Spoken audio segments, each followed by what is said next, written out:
Hello বন্ধুরা, সবাই কেমন আছো? আশা করি সবাই খুব খুব ভালো আছো।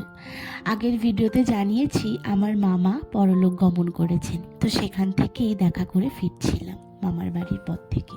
তো এই মামার বাড়ির পথটা জানো তো আমার কাছে খুব স্পেশাল। ছোটোবেলা থেকে যে কতবার গেছি কি বলবো, আর এখন বছরে একবারও হয়তো যাওয়া হয় না।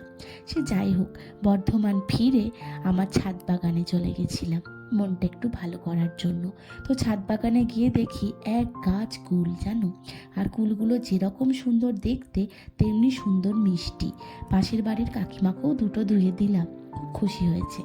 আমি আসলে গেছিলাম ফুল তুলতে, তারপরে মা বলল ছাদ বাগানটা একটু পরিষ্কার করব।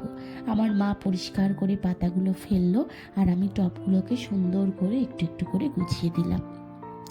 অনেক গাছ লাগানো হয়েছে, তাই না বলো? আর এটা নিশ্চয়ই চিনতে পারছো, পুঁই শাক। আমার মা এই গাছটা বীজ ফেলেছিল। পাড়ার কত মানুষ যে খেয়েছে কি বলবো। আর লেবু গাছ, টমেটো গাছ, ঢ্যাঁড়স গাছ, বেগুন গাছ, এগুলো তো আছেই। জবা ফুলের কালারটা কি অপূর্ব না? ওদিকে দেখো হলুদ, আর এদিকে হচ্ছে টকটকে লাল, কি বলবো। আমার জানো তো কাগজ ফুলের গাছ বললে যেন সাদা ধপধপে মনে পড়ে। ছোটবেলায় একটা পিসির কাছে পড়তে যেতাম, জানো, আমার বাড়ি থেকে একটু দূরে। সেই পিসির বাড়িতে ধপধপে একটি সাদা ফুলের তোমার সাদা কাগজ ফুলের গাছ ছিল। আর তার পাশেই সব থেকে স্মৃতি যেটা মনে পড়ে, বসে থাকতো একটি সাদা বিড়াল। ওইটাই ছোটবেলায় দেখেছি, আর এই বড় বয়স পর্যন্ত এখনো মনে পড়ে, জানো।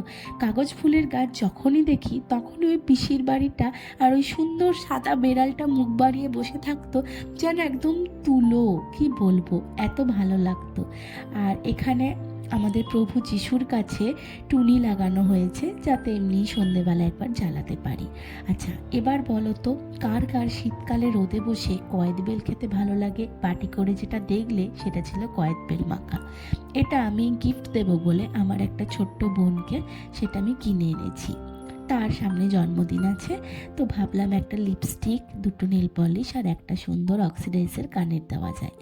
তো আর তারপরে সন্ধেবেলায় কিউএফসি গেছিলাম, সেখান থেকে চিকেন পপকর্ন কিনে বাড়ি ফিরেছি। সবাই ভালো থেকে